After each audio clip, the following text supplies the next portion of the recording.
What's up, man? It's your boy Keyshawn, man. I'm back on this YouTube thing, man. I know I ain't posted in a while. I know I haven't been uploading just because of I got this little idea that I'm trying to put together for my channel. It's like a little fun. It's a work. It's a work in progress, bro. That's all I gotta say, bro. It's a work in progress. I'm probably gonna unveil it once I get like everything settled and everything done. But hey, bro, I hope y'all take a liking to that. But I'm really here just to explain the whole accident that I was in. I think about 2 weeks ago. It's been 2 weeks now. I believe so. Yeah, like 2 weeks. So basically, the normal day, hanging out with my brother. It was his bike. I was learning how to ride it because I wanted to purchase a bike, because I'm going to purchase a bike still, even though I got into an accident. I don't give a fuck what none of y'all niggas say. I can do it because it's me personally. You know what I'm saying? I can make my own decisions for myself. You know what I'm saying? You can't be like, oh, I'm going to get on a bike and not get hurt. Like, you know what I'm saying? When you get on a bike, you're bound to get hurt sooner or later. Mine just happened sooner than later. So, hey. But basically, what happened was I was learning how to ride it. This is probably my 6th, 7th time on that motherfucker, I believe so. Probably, shit, I don't know, I lost count. But I don't regret getting on that motherfucker, you know what I'm saying? Hey, it is what it is, man. It was bound to happen, like I said.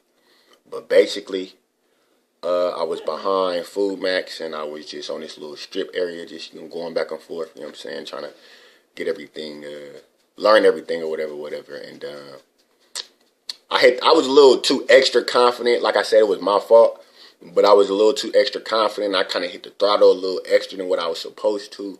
Me being, a confident person trying to think I know something when I actually didn't. Kind of cost me. So basically, like I said, I hit the throttle a little more than what I was supposed to. And that motherfucker went. That motherfucker was going, boy. Shit, that motherfucker was going, my nigga. And so I kind of panicked. And so it was going straight. So I was like, and there was ongoing traffic. So I was like, either I'm going to turn this motherfucking bike and hit something else, or I can keep going straight and hit a car and potentially hurt somebody else and hurt myself even more than what I did. And if I would have did that, I can't live with myself for hurting somebody else for just my own stupid mistake. So I decided just to hurt myself. So basically, I turned it and I went towards the curb. I hit the brake. Once the front tire hit the curb, the bike flipped upwards. And I flew off the bike and then I hit the tree. Yes, I hit a tree. Ha ha, he he, ha ha. It's funny, I guess, whatever. But yeah, I hit a tree. And my brother, he came over there. He rushed over there. He asked if I was cool. He picked me up or whatever. And I was up, I limped off, it was cool or whatever. I was like, okay, I already know it's gonna happen. It's gonna swell up. You feel me? I'm gonna be in a little pain for a little bit. But see, this pain was this is the most pain I've ever felt in my life. This shit was fucking horrible. Man, I couldn't walk in that motherfucker it was bad. And so, mind you, I didn't go to the hospital until the second day, the next morning. So, cause the pain got so bad, I was like, nah, bro, I gotta go to the hospital, bro. So my other brother, he took me to the hospital down the street. He took me to Kaiser, went in, and I got admitted, and then they was like, okay, yeah, we're gonna have to keep you. And I was like, okay, that's okay. Probably just run some tests, that's what I'm thinking. I'll be going by the next day. That's what I'm thinking. But that wasn't the case. I went in and they was basically, my leg was so swollen, my left leg was so swollen. It was to the point to where if I would have stayed home and just let it keep swelling and all that extra shit, I could have potentially lost my leg.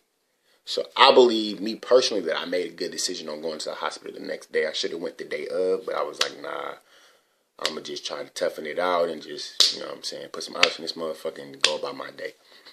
So I went to the hospital. They admitted me. And they basically told me, literally the next day, they was like, yeah, you're going to have to potentially get surgery. And I was like, why? He was like, my doctor was like, basically because you have a lot of inflammation in your leg. You have a lot of fluid. And I was like, okay, so what now? So he was like, we're just going to monitor you and we're just going to see how, you know what I'm saying, things go. But the surgery is something that does have to happen. Me being 21 years old, I made the decision to go ahead and go on with the surgery or whatever. And basically, they did it. They cut the right side of my left leg. It was probably like this big on the right side. They stitched it up. And then they cut the left side of my left leg. And the size of that is the size of my hand. Ooh, this shit look ashy. No, it's just the light. My bad. My shit ain't ashy, but don't be in the comments talking shit because my shit ain't ashy. I put on lotion before I did this video. Don't play with me. But anyway, so yeah, they did that. Mind you, this is my first ever surgery. My first really major injury that had to do with surgery. I mean, I broke my collarbone in 2009, but I didn't have to have surgery on it or anything like that. But I had to have surgery in this predicament, in this, you know what I'm saying, injury or incident. I was in a hospital for like a week. They had like this tube and shit on my legs and shit, like draining all the blood and shit. It was called a wound vac. Basically, like it was just draining all the excess blood and all the excess extra shit that was in my shit or whatever. They didn't like cut my shit. They like cut around my skin or whatever. And like my muscle was like exposed or whatever. And basically, they was just like, you know what I'm saying, like we could do what we call a skin graft. And what that is, that's basically like they'll take a piece of my skin off my thigh and like put it over my leg because they couldn't sew it up or whatever. And so I was like, nah, I ain't trying to do that. Like, that's 2 injuries in, you feel me? That's an extra injury that I have to worry about, you know what I'm saying? So I wasn't trying to do all that. And so they was like, well, okay, we'll just let it heal naturally. You just got to go home and take care of it and, you know, clean it and, you know, keep it up or whatever, you know what I'm saying? Make sure it don't get infected. They gave me all this medicine and shit, all this extra shit. But yeah, like I said, I was in the hospital for a week, man. I was in the hospital for a whole ass week, man. Man, just being in the hospital by myself gave me a lot of time to just think and I ain't gonna lie, I got a little depressed in there, man, just because I was by myself, you know what I'm saying? Like, I was by myself. Like, my mom came to see me, my boys came to see me, and I really appreciated that because being in the hospital by yourself, man, you tend to think of all the negative things, you know what I'm saying? You tend to just be like, fuck, bro, like, why me? Like, why this shit had to happen to me? Why this shit couldn't happen to anybody else? You feel me? Shit like that. But me personally, I just tried to stay as positive as I could, man. You know, my boys came in there cracking jokes like they always would. And I appreciate them for that just because they kept a smile on my face. You know what I'm saying? My mom kept a smile on my face. So I appreciate that. She came the day of my surgery, right after work, shot right to the hospital when she was tired. She could have went home and went to sleep, but she came to see her son. So I appreciate and I love my mama for that too, 100%. And I appreciate my boys for coming in there, just keeping me up, keeping me uplifted, and keeping me positive because most of the time, 90 to 95% of the time, I'm a positive person. I don't like negativity because negativity brings bad energy, and I don't fuck with that. That's just me personal. But man, that's kind of one of the main reasons I ain't really been on any social media like that. Mind you, my phone broke too, so hey, it is what it is. But fuck it. So I got this idea that I'm also gonna do on my channel as well. It's like a little fun thing I'm kind of trying to do with my friends. Not even my friends, my brothers. These niggas mad. I grew up with these niggas, man, damn near, bruh, since I was a freshman in high school, man. We just grew. Like, our bond just grew. And it was crazy because, like, two of them niggas I had fuck with, like, I would fuck with them niggas, like I wanted to fight them niggas, like, and they wanted to fight me too. So it's like, you know what I'm saying? Like, I wouldn't have thought we would have even been friends, let alone still being friends to this day.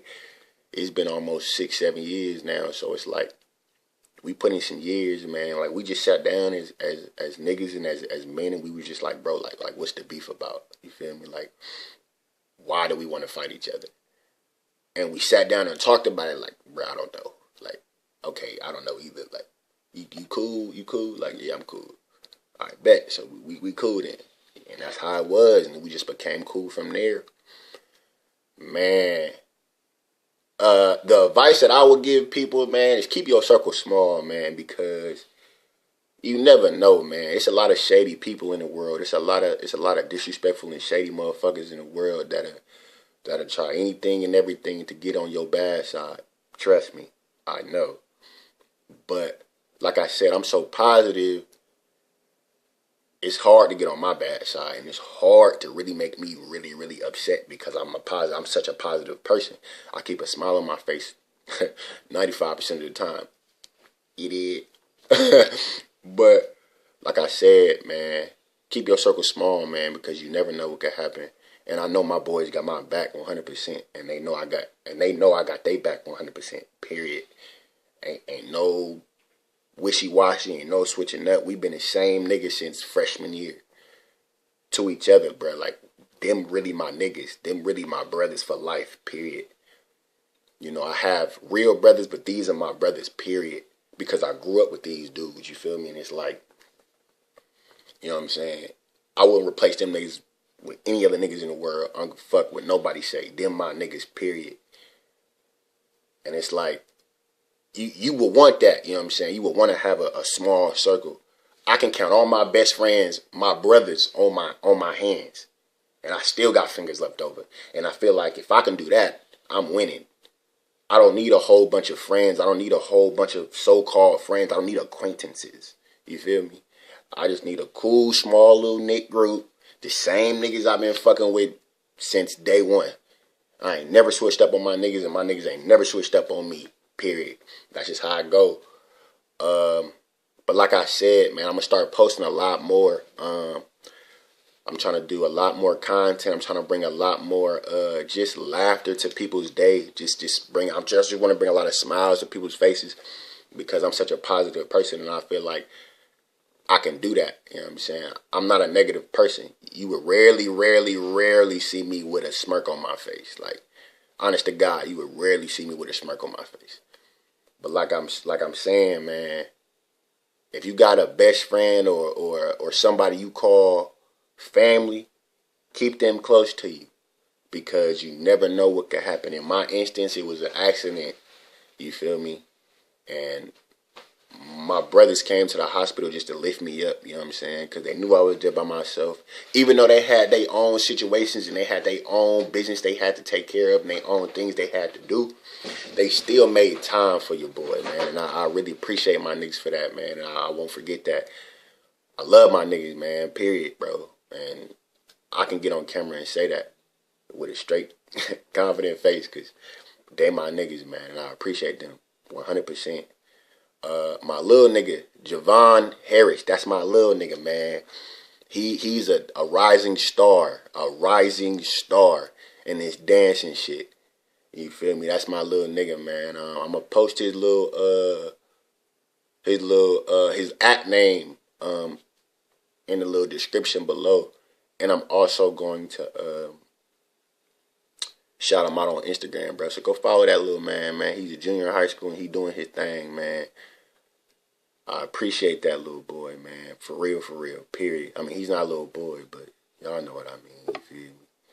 So, I'm out this bitch. You feel me?